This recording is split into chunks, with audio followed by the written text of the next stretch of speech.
Welcome to my scientifically informed insider look at mental health topics. If you find this video to be interesting or helpful, please like it and subscribe to my channel. Hello, this is Dr. Grande. Today's question asks if I can provide examples of what narcissists do to make other people believe that they are more intelligent than they actually are. One of the characteristics of narcissism is presenting oneself as greater, more important, and just plain better than other people. Narcissists rarely give ground on this grandiose sense of self-importance in any area, but they are particularly sensitive to the areas of intelligence and outward appearance. These are two areas where they rarely concede that other people may have an advantage over them. Here, of course, I'll be focusing on the area of intelligence, and I'll answer this question by looking at the 10 things narcissists do to convince people that they are smart. The irony of many of these items is that they actually make the narcissist look less intelligent. So these are things that narcissists do that they believe makes them look more intelligent, but they don't necessarily actually make them appear smarter. So I'll get started here with item number 1. This is the narcissist correcting other people's grammar. Now, of course, context is important here. Sometimes correcting somebody else's grammar is actually doing them a favor, or it's required as part of one's job. What I'm talking about here is correcting somebody's grammar when you don't have to or when it's impolite to do so. What I find interesting about this particular strategy on the part of the narcissist is a situation that occurs sometimes where the narcissist knows somebody who's chronically using a word incorrectly, and the narcissist has to decide between making themselves look good, so correcting the person's grammar and getting that narcissistic gratification, or letting the other person continue to look bad, because that could also benefit the narcissist. For example, imagine a person who has to regularly refer to the title of a scholarly article. Let's say they want to refer to a person who wrote an article about major depressive disorder, like a review of major depressive disorder. That's the title of the article. The correct way to say that would be, this person wrote an article titled a review of major depressive disorder. But perhaps the narcissist sees a person who says, this person wrote an article entitled a review of major depressive disorder. Now, this is a usage of the word entitled we sometimes see, but it is technically incorrect. The correct way to say that would be titled, not entitled. The article isn't entitled to anything. It has a title. So the narcissist has to decide between telling the person that they're using that word incorrectly, and again, they can feed their own narcissism through doing that, or not telling them, believing that they look foolish by doing that, even though, again, it's kind of a minor error. To the narcissist, every mistake that somebody else makes is a major mistake. Now, another reason the narcissist might fail to tell that person about that incorrect usage would be to use that against them later. So one mistake isn't as good as many mistakes from the point of view of somebody that the narcissist is trying to be judgmental towards or criticize. So what I mean by this is the narcissist really wants to have something to hit the other person with. So instead of the narcissist saying, you use this word entitle incorrectly one time, they can say, you've been using the word entitle incorrectly for years.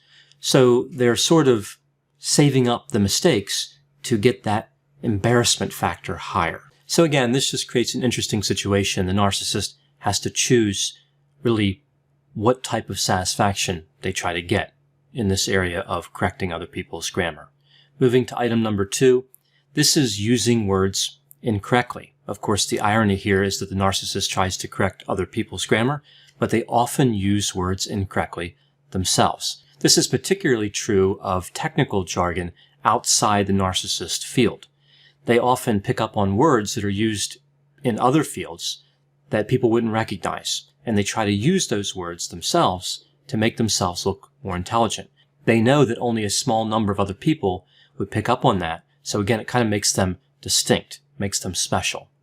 I find that much of the time this happens when the narcissist hears somebody that they respect use an unusual word, then the narcissist tries to figure out the meaning of that word from the context or from what the word sounds similar to, other words that are similar sounding that the narcissist would know.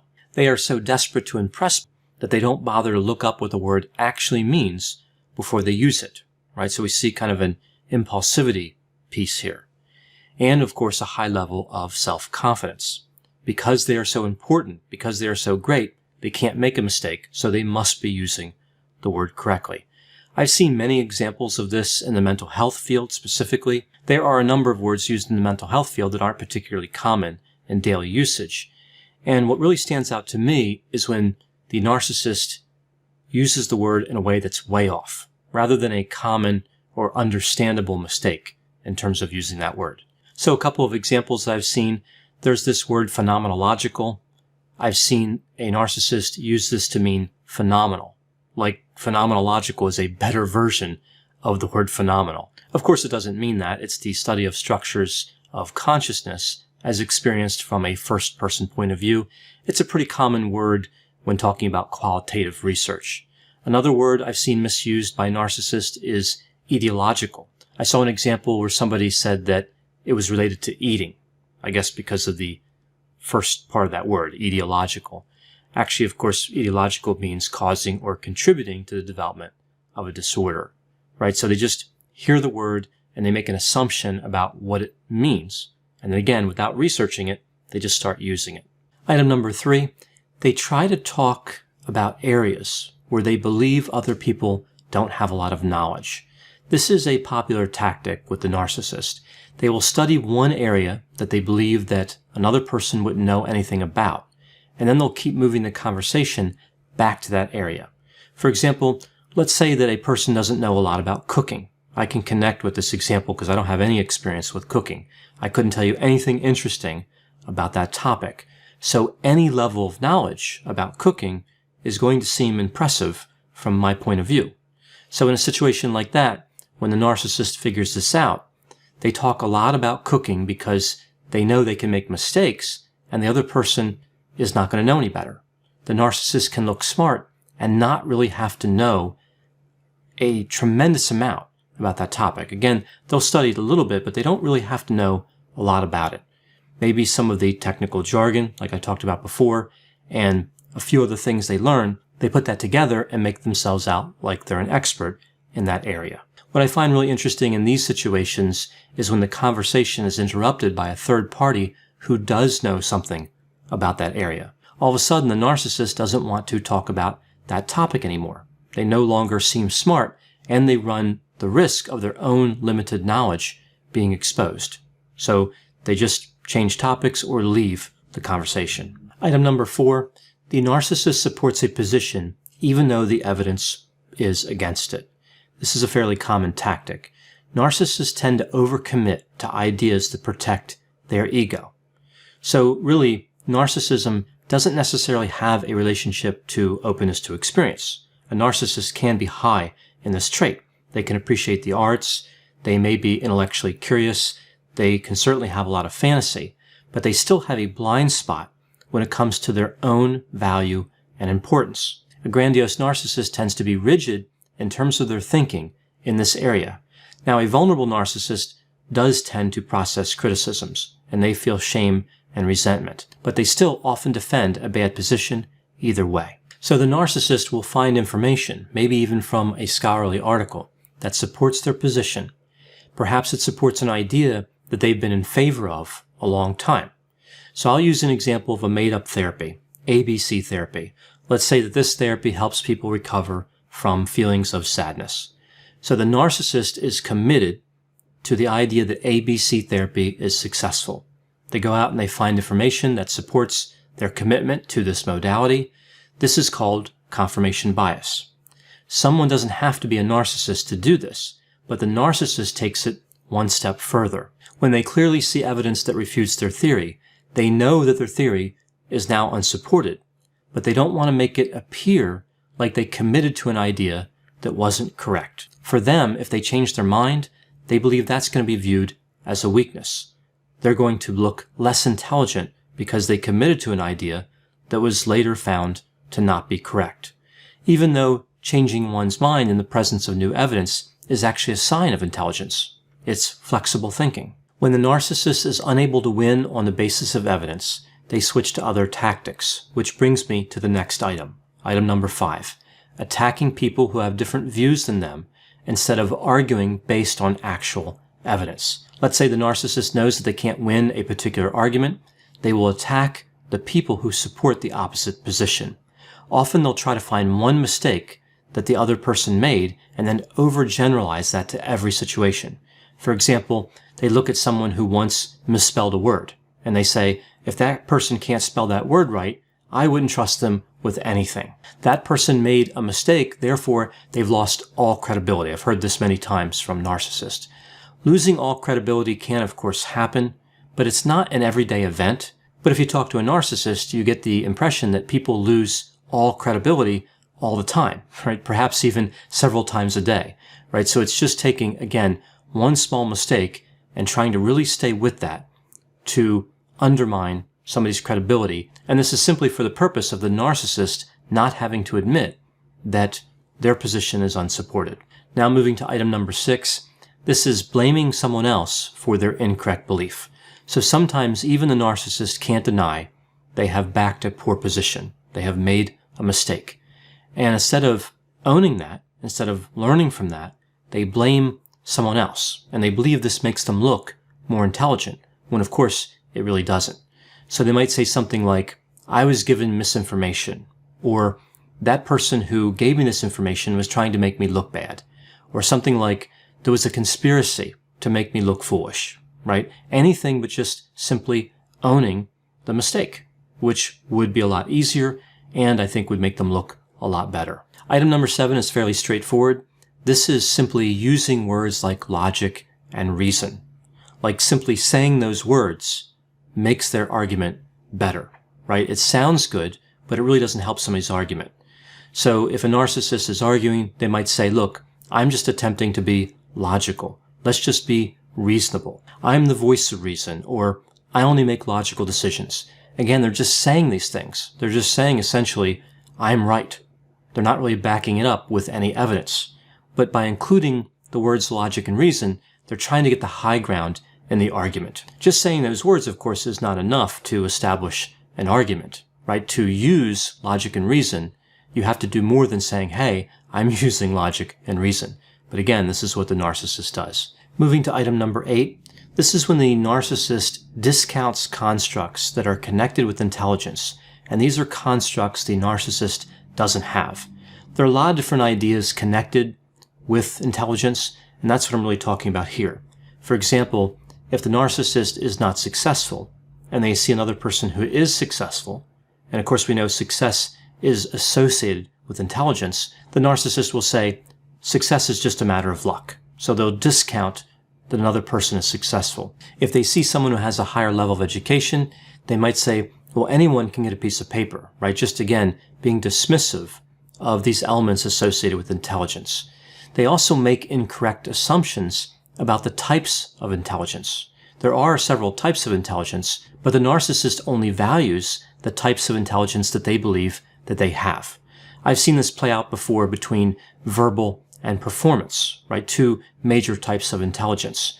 So if the narcissist has a lot of verbal intelligence, a high level of crystallized knowledge, they'll say, well, that's the only type of intelligence that matters. Or if they have high cognitive reasoning skills, they'll say only performance matters. So they're not going to take all of the parts of intelligence and say they're all valid unless they have every part, unless they have a high score in every type of intelligence. Another thing kind of related to this is when they see someone who's incredibly smart, like if somebody has an IQ above, say, 130 or 135, they'll say, oh, well, if people are that smart, that comes with deficits, right? And sometimes when people are extremely intelligent, if they have a really high IQ, we do see some social problems associated with that. Not all the time, but some of the time we do. And the narcissists really focus on that. They'll focus on that deficit. They'll say, well, without social skills, the intelligence can't be used. So again, just discounting the actual level of intelligence and trying to find some flaw associated with it, right? Just to get it out of the picture. They don't want to face the fact that some people are highly intelligent, and what really bothers them is that some people are more intelligent than them. Speaking of intelligence, that brings me to item number 9. Narcissists lie about their performance on intelligence tests. Now, this is kind of a sensitive area because few people will challenge someone who states their IQ publicly, right? It's not polite to challenge somebody who says something like that. But when there is a need to challenge the narcissist, when it is appropriate, we see kind of interesting things come up about their IQ claims, right? Interesting stories and responses. They can't seem to tell you what intelligence test they took that yielded the IQ they claim to have. They might say, oh, it was a long time ago. I don't remember. They don't know why they were given an IQ test. Now, there aren't a large number of reasons somebody would receive an IQ test. It's a fairly restricted number of reasons. Most people who have taken an IQ test remember why it was administered. They would at least remember the context in which it was administered, like was it administered in a school setting, for example. They also don't tend to understand the typical ranges or even just the limits of intelligence tests when it comes to like the IQ score.